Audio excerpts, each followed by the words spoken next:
Endobeso. Kugenda mu mukaaga tonzifuna tifama ekintu ky'omuziki. Endobeso.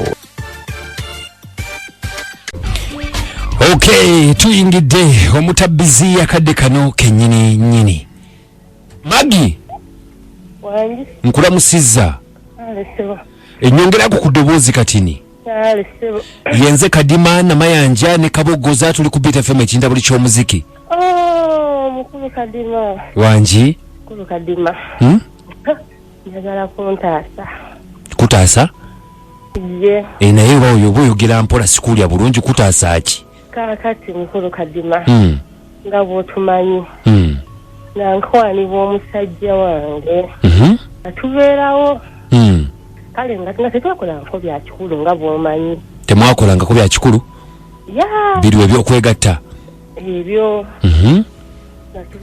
Nga tubeerawo. Kaakati. Kati nga ngamba olunaku lumu. Nga ngamba naye lwaki sigendako ewaani omulenzi wange. Omulenzi wamuyitaani? Omulenzi wange bamuyita Adamu. Kaakati nga ngenda nali ngenze kumalayo weekend Mukulu Kadima. Weekend wagenda Friday, Saturday? Nagenda ku Friday. Natuuka nga ngenda saawa zaali awo natuuka nfumba nkola ku bintu awo. Gwe gwali omulundi gw'okusoose ogendayo? Omulundi ogusoose kola nga nkola mirimu saa ziwerawo 6. 6 kyekiro? Ogw'ekiro tutandika okusinda ku mukwano ng'abantu. Era Mukulu Kadima lwali munzikiza. Sinda mukwano obunyogovu buyitirivu. Obunyogovu? Obunyogovu nga buyitirivu. Obudde bwali bwampewo? Bwampewo naye nga tuli awo munzikiza nga womanyi abaagalana. Mukulu Kadima ntambuza emikono. Bannange Mukulu Kadima omusajja gye yakulira tewali basezi. Kiki? Omusajja nga yakula neŋŋuma neŋŋamba akanjira ŋŋuma. Nkaniko okwegumya nze kanenga amagi guma. Guma ngenda okuwulira bannange nanfa. Buli lwenkwatako bwe nti nga nzigwawo nga mpulira sikyassa. Nga tokyassa? Nga sikyassa. Kakati sinna kutegeera bulungi. Oŋŋamba lwakula tewali musezi omusajja nga kiki? Mukulu Kadima omusajja yali yabala ebitundu by'ekyama. Kakati wakola otya? Nagenda owulira sikyassa. Nga mpulira sikyawera. Neŋŋamba kanimba omusajja ono. Ne mulimba njagala gendako mu kyotiko. Nenfuluma bulungi Mukulu Kadima. Nayita mangi nempikawo mu buzigozigo. Nempika mu buzigozigo nga nnoonya maini. Wantya ku maini. Saawa nno ziri 6 gwa kiro. Nampita mu buzigo nga ntandika nga Mukama nnyamba ngwa ku maini.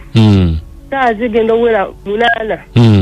Mukulu Kadima nga ali wange mu nju. Wadduka? Naddukayo. Kati wamulimba otya? Namugamba njagala gendako mu manju. Mukama nanyamba. Ne manju nina kufuluma bweru. Ngenda nayita mu buyisi. Okay, kakati Magi. Wanje. Kakati kiki? Njagala ontaase kuba munnange nali nagenda n'ebintu byange. Nali ngeze kumalayo weekend namba. Naye nalekayo essimu yange nali njiguze ssente nnyingi. Essimu? Essimu yange gye njagala Mukulu Kadima. Essimu yange yali ya mitwalo 7. 7? Lwaki tomukubira n'agikuwa? Mukulu Kadima nze njagala bannayenze sola Kudda Wuwe. Akati eno gy'okubiddeko yaani? Eno ya mukwano gwange Mukulu Kadima esaa zino sirina ssimu. Essimu yange nagigula bbeeyi esinga okunnuma. Nagirekayo nga sirina we nnyinza gijjayo byonna nalekayo naye nze nsinga kwagala ssimu yange. Simu yo toddangayo kugamba nti bakanzireyo. Saagala banenze n'omulabako kati ntya bane ekkubo lyennyini eridde ewuwe mpulira saagala yadde okuddamu okukwata olwo oluguudo. Yaani? Adamu. Kati oyagala tumukubire tu. Kati ennamba yeeyo Adamu wagijjeewa kuba ndabako wano ennamba ya erinnya Adamu ku ssimu. Nga omanyi omukwano munnange tatuludde nga twekwana ennamba era oba olina ogikwata mu mutwe. Obadde ogirina. Ekintaasizza kyokka. Oyagala ssimu yo walekayo kinaki? Njagala ssimu ebirala byonna tampa. Njagala ssimu yange. Kale.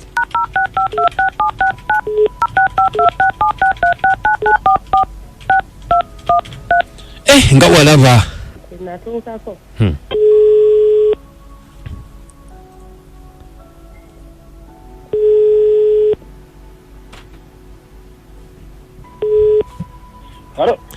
Mzee Adam.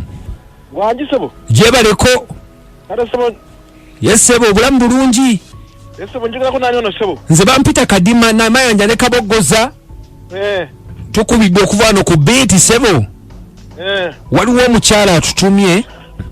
Omukyala? Waliwo omukyala atutumye mukyala muwala. Mukyala kyo. Bamuyita Magi. Magi? Bamuyita Magi atuganje aliko omwagalwa awo ne mweyagalako simanya mweyagalako ebbanga awo najjako neewuwo. Magi ki? Atugambye nti ye Magi. Magi? Wanje? Yogerako naye ati akutegeere. Adam. Waji? Jera ko sebo. Kaina Magi? Wanje? So kuleke Magi. Mbadde buli ky'okunoonya mwana gwe. Tinda okimanyi nno mbadde ku bunkenke. Ate nzo kyokoleki. Wangamba, Okay, Adam. Kati nze kanjogere naawe. Kakati badde atugende nti yaveewo kiro. Sawa musanvu. Muli naye. Tuli naye. Tinda oma nsegula bambadde ku bunkenke. Okiwulira Magi yafuma saa musanvu ogw'ekyo okiwulira. Nembeerawo nga ninda nezola saa 8 9 paka ne bwakya. Magi obafunye buzibu oba yagudde mu bayayire bakayonda sabite ate sidaga nti bawafu binnyo nti oba atambudde nawo gabo bayayi. Okay, kakati Adam. Kakati bwe yagenda yalekawo ebintu byawo atugambe. Esimu naki? Nesimu yalekawo esimu awo mpya. Naye saagala nze kasawa mpe simu yange yokka. Kakati abadde ayagala simu ye. Siganye kati esimu bajja yagala ikuba yo gitufumbya era eri wano kati nkola ntya. Nedda njagala ogifunire wa boda yabagireetera. Kola woti Magi. Adamu nedda njagala onyambe esimu yange ginteere ku wa boda. Sina buzibu nawe jangu kimesimu kubanga yabudde nga banaye mbala tujja kulempya aginde kintono kiki jangu kime. Adamu nedda nyamba kimonteere esimu yange ku wa boda agindeetere. Kile atikati wa boda na mwesiga iso kulekula woti wati tujeno jikima muwe mwese na omuwane ngenda bagenda ku namba y'esimu ko jobo muwa. Okay, Adam. Waji yagala simu ogifunire gwojiwa kwate simu yango jintero wa boda obojiwa wa boda sesiga wa boda nakati Magi nakula kizibu obulamu bwange mbwagala okusinga. Nedda njagala nnyo obulamu bwange okusinga nyamba kukolaki Magi nakwekebeza emirundi 3 nawe embiseera zino gisa nga tuli negative ate buzibu ki obulamu bwange bwensinga okwagala nawe kiki sigaze simu sika simu atajjeeko avuddeko kakati anti kakati omuwala muweereze essimu ye ku booda. Obuzibu ye girlfriend gwosoose okuba naye. Kakati naye nga olinako girlfriend eri yakikola ekyo n'adduka. Ali omu yekka. Ono Magi oba aliwo n'omulala? Waliwo omulala omu yekka be babiri. Nga badduka. Ono gwe gwali kugenda osooka okwegatta. Nse kati kankubulire maze banga deni myezi 6 okiya ne Magi nesijja kwima n'oluwombo lenye sirujja nkuwadde kati watutuusa ku nsonga ate adduka misinde negwe bagamba bati oba oyina ekizibu kyati muzeyi oli ota mu kikula kyo eky'obuntu gwe ng'omusajja okuwera ku mpera oli musajja w'amaanyi wanguli nange ndi musajja wanguli naye kakasa. Kakati abantu osooka bagamba nti oli ngwanguli bogenda okwagala era ng'obonye ndi omusajja olina okwaga nti ndi musajja w'amaanyi nange neekakaza ndi musajja w'amaanyi neewulira nange muli nkyewulira ng'omanyi nti bagenda siima siina nnyo byakugamba byeka bye bibaddusa weetereeze ate nga n'abakazi abalebe baagala ekyo towuli awo nga baga nti abantu baagala muntu awera kale ssebo kakati katukuleke kati simu nsekasi anti tumanyi kati kyakkola kuba omuwala agambye ogimuweereza owa booda anankubi obaana bayagala agikima kale ssebo kale mubeere bulungi kima baba yagadde Sajjaliera. Sasa ujigenze jitya ne Kadima. Namayanja. Ne ankukabuggusa. Kuchenda mukaga katonyeze 3 beat fama. Ekintabuli ky'omuziki. Kale, kyokka bannange ensi eno si nnyangu. BFM. Esebo. Filipe kamwano ziobo. Obiwulidde. Adamu afuusa Adamu. Adamu bayazigidi. Wanji? Mwami Kadima ne anko Namayanja. Hey. Neko jange kabogozo w'engongo manyi munanga abengongo bebanzala nze kamulegeya Godfrey Musayigwa Yezu Kristo ndeno bujumba seste. Naye munanga abakyala ebyo baagala kati eyo tiyali dduse kugamba yaseza n'omwagalo wawe ne bafuna eddagala. Webale. Aganye kimasimu ya nsanvu ng'owooza ddagala. Wanji? Kadima. Esebo. Sebali kuweereza. Kale munaffe.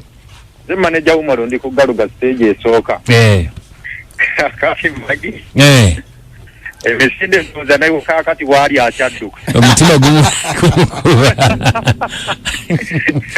Manager Umaro wali. Kale birungi. Yenze birungi ebuhambo Kadima. Gwe mukazi tugambe. Naye mutuufu omukazi ye mutuufu. Omusajja yetereza agenda afune bamukendeezeemu. Onoonya ejjambi yeekutema n'ebula. Wanji? Esebo? Kale? Lule Godfrey? Ekyamazima kumwenda Mtyana Road. Banna omwalo yaliyo ekituufu yaliyo kanadduka. Yagamba tajja bisobola. Webale nnyo Lule, webalire ddala okubanga mukwano oteesezza bulungi nnyo. BFM. Kadima. Wanji boss. Webale kuweereza sebo. Nkale. Bese mpija boss kandi wana semuto. Owaye kyotasobola okireka. Dala yali mutuufu. Nkale webale nnyo munaffe webale ddala. Mwena bannaffe mwala okubanga mbadde mutuwuliriza. Yenze Abdul Tebukoza Kadima. Nze Namayanja Priscilla. Nange anko kabogoza sana obunaka bululu from Wuwe. Ngenda kuyingirawo n'ennyimba mwende zisinga okwokya mu kibimba musule bulungi.